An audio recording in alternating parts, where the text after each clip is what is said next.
ഈ തന്ത്രിക്ക് അവകാശപ്പെട്ടു എന്നൊക്കെ പറയും. വിവാദത്തിന് വേണ്ടി പറയുന്നതല്ല. അങ്ങനെ എന്ത് അവകാശമാണുള്ളത്? വാജിവാഹനൻ തന്ത്രിക്ക് അവകാശപ്പെടുത്തില്ല ഒരിക്കലും. അത് ഭഗവാന്റെ സ്വത്താണ്.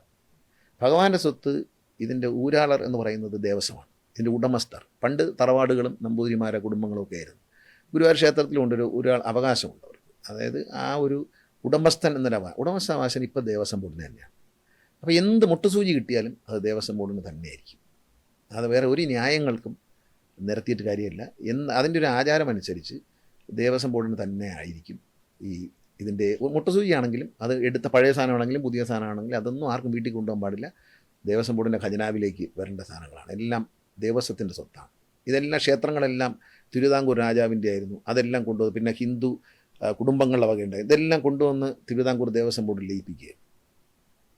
ഇനി തന്ത്രി നിയമനം എന്ന് പറഞ്ഞാൽ അതിപുരാതനമാണെന്ന് വിശ്വസിക്കരുത്.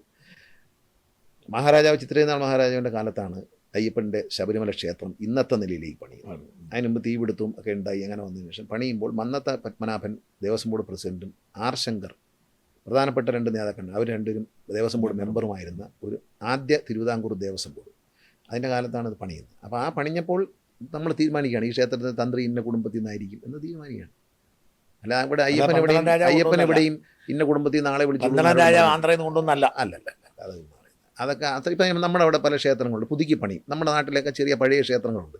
ഇത് പുതുക്കി പണിയുമ്പോൾ നമ്മുടെ നാട്ടിൽ അറിയപ്പെടുന്ന ഒരു തന്ത്രി കുടുംബത്തിൽ നിന്ന് ഒരു തന്ത്രി അവിടെ നമ്മൾ ആ കമ്മിറ്റിയാണ് തീരുമാനിക്കുന്നത്. ആ പുതുക്കി പണിയുന്ന കമ്മിറ്റി പറയും ഇന്ന അദ്ദേഹത്തെ നമുക്ക് തന്ത്രിയായിട്ട് വയ്ക്കാം, ഇന്ന കുടുംബത്തിലെ വലിയ ആൾക്കാർ, അവർ പഴയ പൂജാരികളാണ്, അവരെ വിളിക്കാമെന്ന് കമ്മിറ്റി തീരുമാനിച്ചാൽ, ആ ഭരണസമിതി തീരുമാനിച്ചാൽ അത് തന്നെ തന്ത്രി. പിന്നെ അദ്ദേഹം തുടർന്ന് തന്ത്രിയായി തുടരും.